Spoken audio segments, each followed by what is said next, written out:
గరుడ పురాణం ప్రకారం మరణం తర్వాత ఆత్మ ప్రయాణం అనేది చాలా ఉత్కంఠభరితంగా, కొన్నిసార్లు భయంకరంగా ఉంటుంది. సాధారణంగా ప్రాణం పోయాక అంతా అయిపోయిందని మనం అనుకుంటాం. కాని అసలు ప్రయాణం అక్కడే మొదలవుతుంది. మరణం తర్వాత 47 రోజులపాటు సాగే ఆ సుదీర్ఘ ప్రయాణం గురించి పూర్తిగా తెలుసుకుందాం. ప్రాణం పోయే చివరి క్షణాలు. మనిషి చనిపోయే ముందు మాట పడిపోతుంది. యమదూతలు కనిపించినప్పుడు భయం వల్ల కళ్ళు తిరుగుతాయి.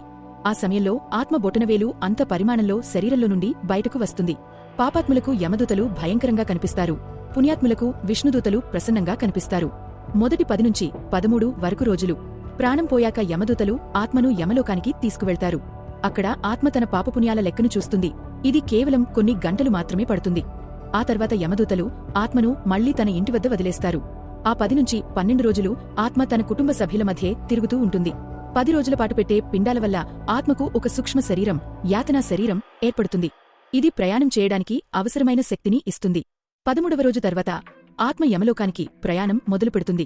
ఈ దారి మొత్తం 86,000 యోజనాల దూరం ఉంటుంది. దారిలో వైతరణి అనే నది వస్తుంది. ఇది రక్తం, చీము, ఎముకలతో నిండి భయంకరంగా ఉంటుంది. ఎవరైతే బ్రతికున్నప్పుడు గోదానం, ఆవును దానం చేస్తారో వారికి ఒక నావ కనిపిస్తుంది. ఆ ఆవు తోక పట్టుకుని ఆ నదిని సులభంగా దాటవచ్చు. అసుపత్రవనం. ఇక్కడ కత్తులలాంటి ఆకులుగల చెట్లు ఉంటాయి.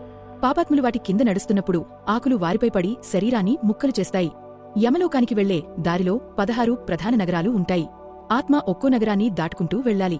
ప్రతి నెలా మనం చేసే మాసికం, నెలవారీ తిథి ఆత్మకు ఆ నగరాల్లో ఆహారాన్ని అందిస్తుంది.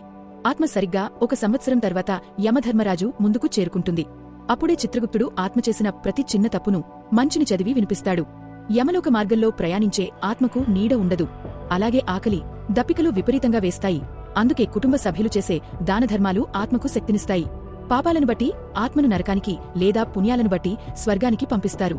శిక్షలు అనుభవించిన తర్వాత మిగిలిన కర్మల ఆధారంగా ఆత్మ మళ్లీ భూమిపై ఏదో ఒక రూపంలో జంతువుగా లేదా మనిషిగా జన్మిస్తుంది. వీడియో నచ్చితే లైక్ చేయండి. ఇలాంటి మరిన్ని ఆసక్తికరమైన కథనాలను తెలుసుకోవడానికి ఛానల్కు సబ్స్క్రైబ్ చేసుకోండి.